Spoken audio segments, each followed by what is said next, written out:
G'day folks, it's Rob here. Today I thought I'd give you a bit of a look at some plans for the spring garden, or the front yard spring garden that is, the veggie patch.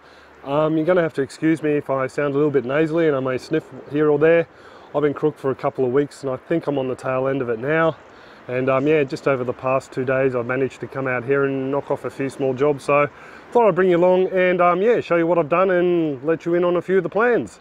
So the first job I knocked off was feeding up these asparagus beds. We've actually had a few issues with these beds over the last 1.5 to 2 years. We've had a load of beetle larvae move in, especially into this first bed here, and I have a feeling they've pretty much all killed off 1 or maybe 2 of the crowns in that bed. I've also noticed that we have had some beetle droppings in this bed over here as well, so I ended up treating them both with an organic lawn treatment for killing off beetle larvae. It's got eucalyptus oil in it, which is probably great for my cold, but apparently not so great for these beetles. Just to show you the size of the spears we're already getting over the back here, they're not too much chop at all, so I do think that this bed has suffered a fair bit, and the crowns themselves. Hopefully the treatments knocked those larvae on the head. But to feed up the bed, what I ended up doing was buying 2 packets of 5-in-1, which is an organic fertiliser compost blend we get here in Australia. It's fairly rich in a lot of different elements. It's got worm castings in there. I think there's some rock minerals in there and a few other bits and pieces as well. So I decided to feed the beds up with them, mainly because I don't think my compost is probably rich enough for the amount of nutrients these crowns need to bounce back. So that just went straight in on top, and then I got a load of the lucerne mulch. I roughed it up and broke it up because it can actually mat fairly tightly when it's in a bale, and I put that over the top. Oh, lucerne is also known as alfalfa to you folks overseas. Just down here on the corner of the bed, I have cut back our cayenne pepper or cayenne chili fairly harshly. I have a feeling it actually ended up with a few mites towards the end of winter. So I gave it a bit of a treatment as well as some other plants out the back, and I think I've knocked them on the head, but I have cut it back quite severely and just kept the nice fresh looking young new growth on there, the bits with some flowers. So hopefully that'll bounce back nicely. The next bed over is one I thought I'd show you what my plans are. This one did have the rosella last season. I was trying to overwinter a couple of plants, but it didn't look like it was going to be too successful, so I've pulled the ones at the front out. And yeah, we've got a tomato in there. It's a black cherry tomato. So I'm going to try a new idea with this one. I'm sort of going to make a little bit of a mammoth tomato cage using another IBC cage from another bed we're not using anymore.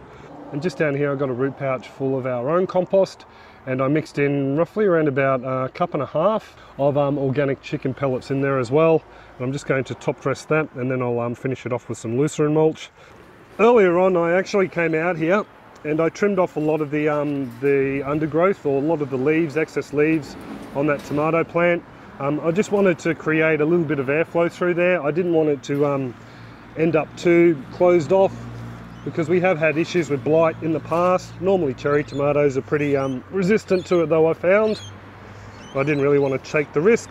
What I've done so far is pretty much, well, just popped these canes in from the rosella. I've just pushed them into the ground, and I've clipped these bits of tomato branches onto them because I'd like to get the branches to grow as vertical as I can to begin with. So now that's all done, I can start working on the cage. Now, the reason I'm actually setting up this cage on top of here is because a couple of years ago we had a cherry tomato go absolutely burko on us.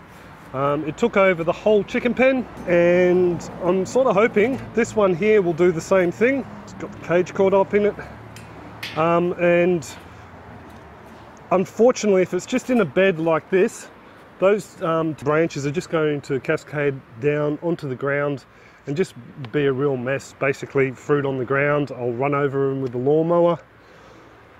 So what I'd like to do is try and get these branches to grow through the sides here, at least give them a bit of extra support, and hopefully we're going to end up with a mega cage of tomatoes. Over the top though, I'm also going to be adding some wire, but first of all I better connect this onto the bed. So all I'm doing to connect it is basically just going to put zip ties around the the uprights on the cage like that. Try and hide that on the inside. 2 at the front and 2 on the side towards the back. So the next thing I'm going to do is just pop some of this wire up here. Actually already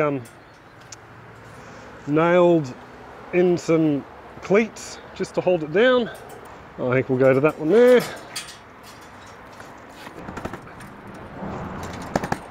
So I just ran down the back and grabbed a couple of these guys, just some small little zip ties.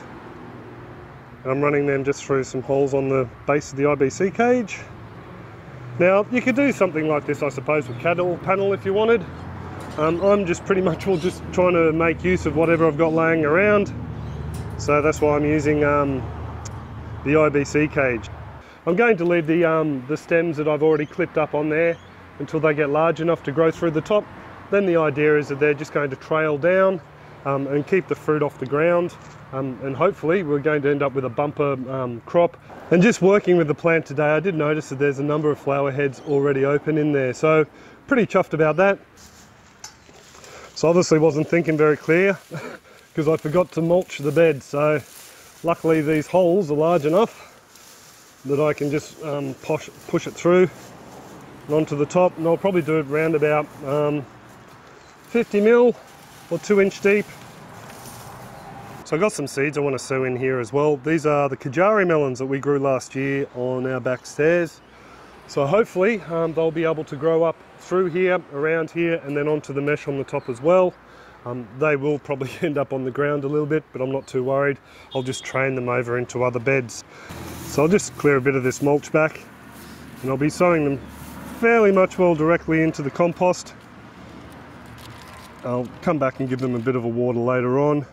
And I'm just going to break up a light amount of mulch over the top of these guys, just so they can push through nice and easy. So there we go. That's one mammoth tomato cage that hopefully we'll be sharing it with a melon plant or 2. Just in the next bed, you probably, if you've seen my last clip, it was on the broccoli. Just basically how to harvest it and when it's time, and a few growing tips. We've got a load of more side shoots that are ready to come off. A couple separating there, a couple more there. Some of the small ones from the clip are getting a bit of size to them. Over here we've got the broad ripple yellow currant. She's all in there by herself.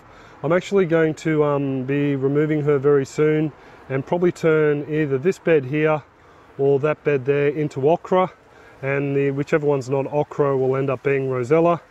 There'll be more plants than just the okra and rosella, but they'll be the main crops. We still have a couple of fruit on here. We picked a nice bowl off yesterday, and they're sitting in the kitchen. This bed here, if you've been following us for a while, you might remember is the one that was always waterlogged, and I gave it a good treatment with some perlite. As you can see, a lot of perlite, just to try and loosen up, if we can get the camera to show you, just to try and get them to keep the soil nice and loose. Basically these beds are all, you could consider them great big plant pots. They're a self-contained wicking bed.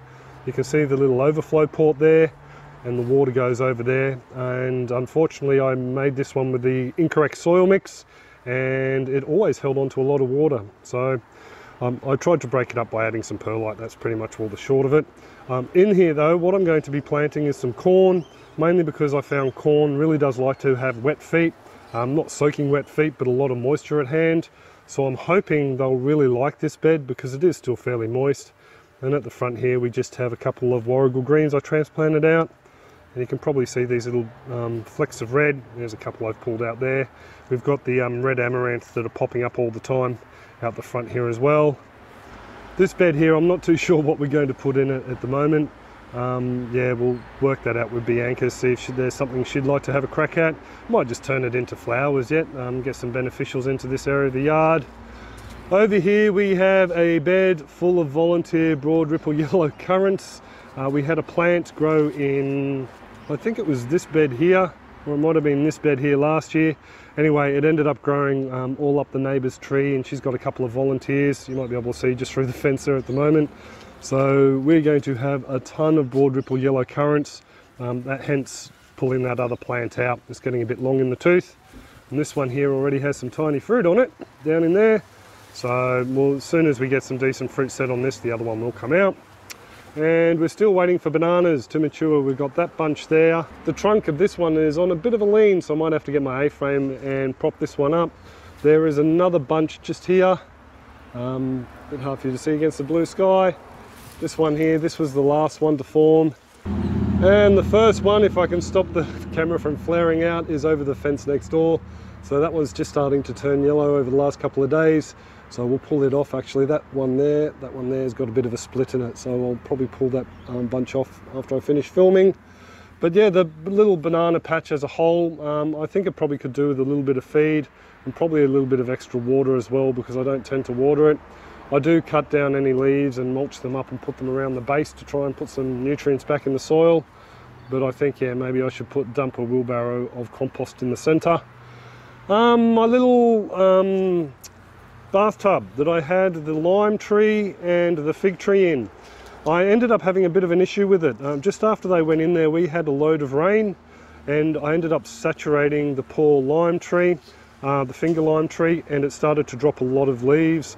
It's a common issue with citrus. If they get too waterlogged, they can drop their leaves. Ended up losing a whole lot on a few branches.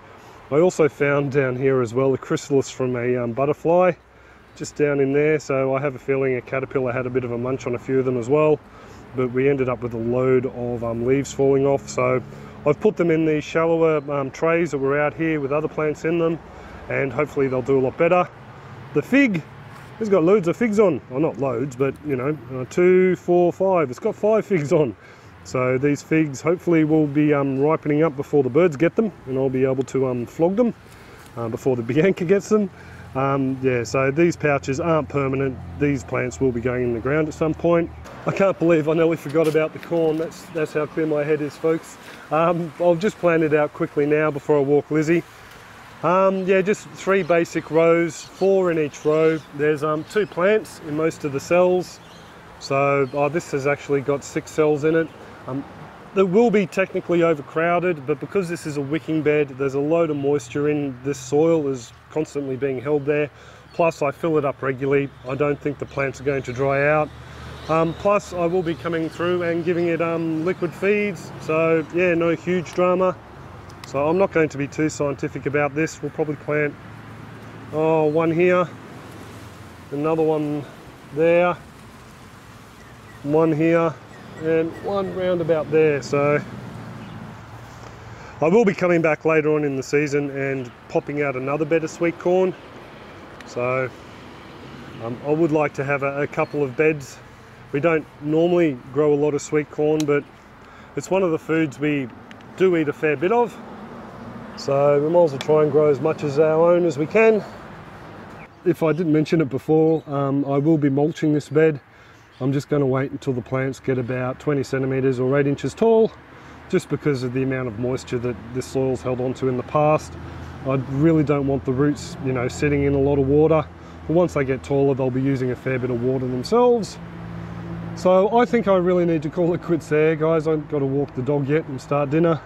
So I do hope that you've enjoyed the clip and a bit of a look at the bit of a monster in the making. I hope that ends up being a bit of a green tower in a couple of months' time.